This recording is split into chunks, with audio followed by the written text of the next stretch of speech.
کعبہ صرف ایک عمارت نہیں تھی، وہ عرب کی پہچان کا دل تھا۔ اور روایت یہ بھی بتاتی ہے کہ یہ پیدائش ہوئی کیسے۔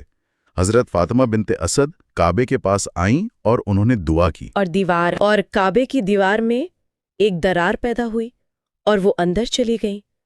3 دن تک وہ اللہ کی مہمان رہیں۔ 3 دن تک۔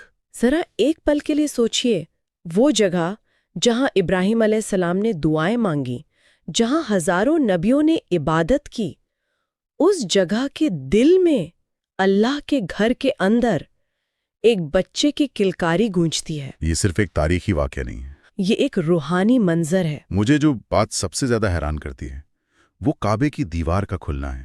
یہ کوئی معمولی گھٹنا نہیں۔ کیا روایت اس واقعے کی تفصیل بتاتی ہے کہ یہ ہوا کیسے؟ کیا لوگوں نے اسے اپنی آنکھوں سے دیکھا؟ ہاں، تاریخ کی کتابوں میں ذکر ہے کہ لوگ یہ دیکھ کر حیران تھے اور انہوں نے دروازہ کھولنے کی بہت کوشش کی، لیکن وہ نہیں کھلا۔ اچھا، کوشش کی تھی؟ یہ اس بات کی نشانی تھی کہ یہ اللہ کی طرف سے خاص انتظام ہے۔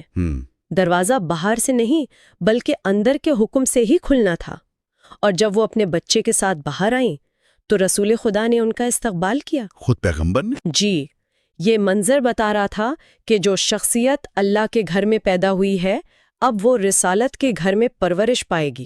تو کیا اس کا مطلب یہ ہے کہ کعبے میں پیدائش صرف ایک سمان نہیں تھا بلکہ ایک ذمہ داری کا اعلان بھی تھا؟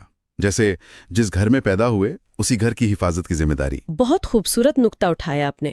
یقیناً یہ صرف ایک اعزاز نہیں تھا، یہ ایک مشن کا آغاز تھا۔ مشن کا آغاز۔ پیغام یہ تھا کہ جو اللہ کے گھر میں پیدا ہوا ہے وہی اس گھر کو بتوں کی گندگی سے پاک کرے گا۔ اور ایسا ہوا بھی۔ اور تاریخ گواہ ہے، فتح مکہ کے موقع پر جب کعبے کو بتوں سے پاک کرنے کا وقت آیا تو یہ کام امیر المومنین علی علیہ السلام نے ہی کیا۔ صحیح۔ انہوں نے رسول کے کاندھوں پر کھڑے ہو کر کعبے کی چھت پر رکھے سب سے بڑے بت کو توڑا تھا۔ تو پیدائش اور ذمہ داری کا یہ رشتہ واقعی بے مثال ہے۔ اور روایت میں وقت کا بھی ذکر ہے، جمعے کا دن اور رجب کا مہینہ۔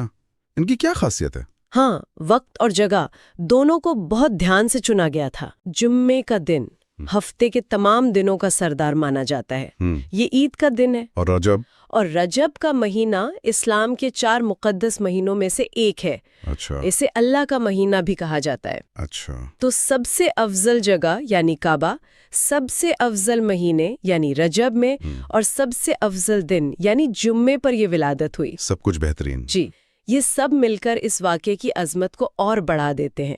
یہ کوئی اتفاق نہیں ہو سکتا، یہ ایک مکمل آسمانی منصوبہ تھا۔ تو نام آسمان سے آیا، پیدائش کی نشانی